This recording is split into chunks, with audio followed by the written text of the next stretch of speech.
लोकों कहवा कथा अनुजाई खलिकोट जगन्नाथ मंदिर हेउची द्वितीय श्रीक्षेत्र। एठी महाप्रभुंको 12 मासरे 13 पर्व। आज महाप्रभुंको देवस्नान पूर्णिमा। गतकाली रात्र 3:30 रे महाप्रभुंको रत्न सिंहासन ओह्लाई सेवायत माने चतुर्धा मूर्ति को धाड़ी पहंडी करथिले। प्रथमे बलियार भुज बलभद्रंकु, तापरे जगज्जननी सुभद्रांकु, तृतीय रे चक्रराज सुदर्शन को, चतुर्थ रे विश्व ब्रह्मांडर नाथ जगन्नाथ महाप्रभुंकु धाड़ी पहंडी करी स्नान मंडप रे विजे करथिले। प्रभुंकर नीतिकांति आरंभ होइतिला। प्रथमे तड़प लगी मंगल आलती, अवकाश, तापरे स्नान यात्रा आरंभ होइतिला। एने आम प्रतिनिधि कौन बुझीतिले आसंतु सुनिबा। जय जगन्नाथ। आपनको परिचय नाटा को सस्मिता पल्ले को बसले बालुगा लाभाल छक लाभाल छक। तो आज स्नान यात्रा पई आछंती जगन्नाथ दर्शन करिया। हां हां स्नान यात्रा देखिया पई आछछु। केते दूर रु आछछन? हां बहुत दूर रु ठाकुरंगर डोरी लागिला सेति पई आछछु टिके देखिबा को। जगन्नाथंगर दर्शन हां आज्ञा आज्ञा हां हां दर्शन सरले। तो आपण हमरो खलिकोट जगन्नाथ मंदिर आम शुणा पाऊँ द्वितीयतम श्रीक्षेत्र पुरी। आज्ञा तो आपको नहीं आपण कौन वार्ता देवे भक्त मान? ये तो पुरी तो जगन्नाथ पुरुषोत्तम धाम सी एठी प्रथम थर एठी देखिया भी आछि। मु तो विषय किछि जानि नै, जा किछि अनुभव करूछि पुरी द्वितीय पुरी हळी आ। आपन परिचय? मो नाम ब्रजकिशोर पंडा, मु जगन्नाथ मंदिर पूजक। तो आज जी जगतरनाथ जगन्नाथ स्वामी स्वयं विश्व ब्रह्मांडर नाथ जी तांकर आज होची स्नान यात्रा। भक्त मानन को कौन वार्ता देवे माने स्नान यात्रा? श्री जगन्नाथंकर ये होची द्वादश यात्रा रे होची अन्यतम प्रथम यात्रा। ये होची जगन्नाथंकर जन्मदिन। आज जगन्नाथ रत्न बेदी स्नान बेदी आसीथिले। एठारे महाप्रभुंकर तड़प लगी मंगल आरती, अवकाश नीति, अवकाश नीति पर श्री जगन्नाथंकर स्नान यात्रा से समाप्त हुई महाप्रभुंकर राजनीति होइथिला। तो ठाकुर जो पहंडी आमर आरंभ होला तो गतकाली राति संध्या केते ठाकुर जीवे गंभीरा भितर को? संध्या रात्र 8 घंटा समय महाप्रभु जीवे अणसर बेदी की अणसर पेंडी। तो गजानन भेष केतुटा समय आमर खलिकोट रे उपस्थापन हो? दिन 2टारे महाप्रभुंकर गजानन भेष अनुष्ठित हो। तो आम शुणा पाऊँ जे खलिकोट जगन्नाथ मंदिर गोटे द्वितीयतम श्रीक्षेत्र कहवा गले। तो आजिर समस्या जो प्रकार होम शुणा पाऊँ जगन्नाथ मंदिर माने बहुत कारुकार्य नष्ट होबार लगिला। तो ये कौन सत? सत मंदिर उन्नति हो पारुनी। आ प्रशासन कौन से दृष्टि दौना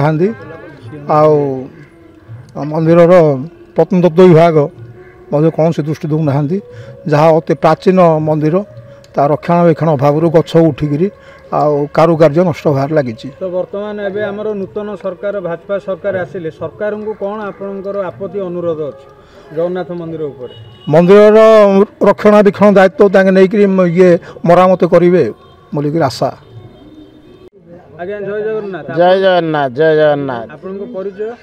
मो परिचय हला मु प्रफुल्ल कुमार बेहरा। मु कोर्ट रे सर्विस करछि। आ ये होचंदी चलंती दियो ये सृष्टि स्थिति प्रलयर कारण आ बिना तो सृष्टि असंभव। आ समस्ते आश्रय करी पूरी आ ये द्वितीय श्रीक्षेत्र भाव परिचित आम खलिकोट जगन्नाथ मंदिर विग्रह देखियो जमी कमनीय नमनीय एवं मनलोभा सेमती पाखरे जे भरोसा करछि सी मध्य केवे शून्य हाथ रे जायनि। से ठाकुर पाखे भरोसा करी जी दिने आसी शरण पशि निश्चय शरण रक्षण से समस्त शरण रक्षण देइचंदी। से आज पवित्र दिन में मु जगन्नाथ पाखे अली करछि संसार मंगलमय हो, संसारवासी समस्ते सुखी रहंतु एति मु कामना करी मु जगन्नाथ मोर जनान जन। जय जगन्नाथ। जय जगन्नाथ। आज्ञा जय जगन्नाथ। जय जगन्नाथ। आपन परिचय? अरुण कुमार सिंह आईनजीवी। आज जे विश्वकर्ता विश्व ब्रह्मांडर नाथ जगतरनाथ जगन्नाथ स्वामी तांकर आज स्नान यात्रा। तो आज आम शुणा पाऊँ खलिकोट जगन्नाथ मंदिर गोटे द्वितीयतम श्रीक्षेत्र तो आज महापवित्र स्नान यात्रा रे आपण कौन उपदेश लोक मानक देबे? खलिकोट जगन्नाथ मंदिर ओडिशार द्वितीय बृहत्तम मंदिर। पुरी रे जेते नीति नीति नीतिकांति होउची ठीक सही परि मते खलिकोट जगन्नाथ मंदिर हमरा पालन करा जाउची। आज भोरु माने 5-3 पहंडी विजय हो धाड़ी पहंडी विजय हो स्नान मंडप महाप्रभु जगन्नाथ बलभद्र देवी सुभद्रा स्थापन करा बसिले। पुणी नीतिकांति सहित दिन 11टा टू 1 भितर स्नान नीति समापन है। बर्तमान जगन्नाथंकर भोग नीति चली भोग नीति सरला गज धारण बेश करा जहाँकि गजानन बेश जहाँकि पुरी सहित माने सम आकृतिर ये करा जो गजानन बेश करा जो मुख्य पूजक से साहाय्य किसी लोकों सहायता जो निखुण सूक्ष्म कम कर गजानन बेश देखापी शह शह संख्यार लोक आसिक दर्शन करें जहाँकि अति सौभाग्यर दिन आज कहले किसी अत्युक्ति हेना। तो आम शुणा पाचु आज्ञा खलिकोट जगन्नाथ मंदिर द्वितीयतम पुरी तो वर्तमान को श्रीमंदिर बहुत क्षय क्षति नष्ट होबार लगिलानी कौन सत? संपूर्ण सत ना कि परिमाण सत अच्छी जहाँकि एत बड़ मंदिर तार रक्षणाबेक्षण ठीक हो पारनी।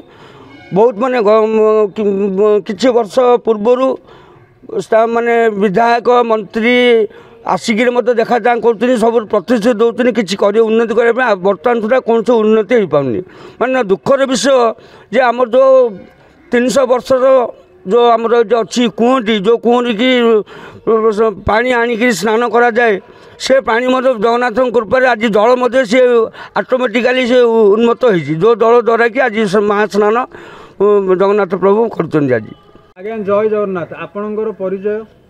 मो सुभाष चंद्र पंडा सुभद्रा वार्डर पूजक आओ नीतिकांति उपरे कौन कह सब तो नीतिकांति भ्रष्ट है कि ना आओ जहाँ करिया कथा वर्तमान ए जी अच्छा भी निर्भर कर निर्भर कर जी वर्तमान बुझाबुझी कर मंदिर कमिटी। तो आज तो जगन्नाथंकर महास्नान यात्रा तो आपण भक्त मानक कौन वार्ता देवे स्नान यात्रा उपरे? स्नान यात्रा आप कौन भक्त मानक देवा भक्त मान जहाँ करिया कथा करेंगे सीना आम आ कौन भक्त मान कहू जहाँ नीतिकांति को भली भाव में प्रभुंकर नीतिकांति होची हमर पुरी रे जो प्रकार होची जगन्नाथंकर नीतिकांति सही रकम का होची पूरा हां सही रकम होची मात्र को टंका डारू चारणा तो टंकाटे पूर्ण होई ना ना कौन समस्या रही कहीं पूर्ण हो समस्या बोले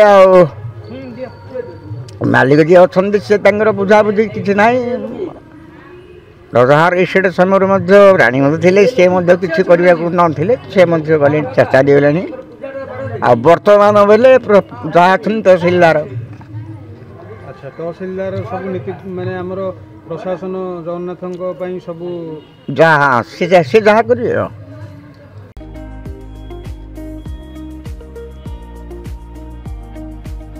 खलिकोटरू लक्ष्मीकांत महापात्रको रिपोर्ट न्यूज 8 ओडिया।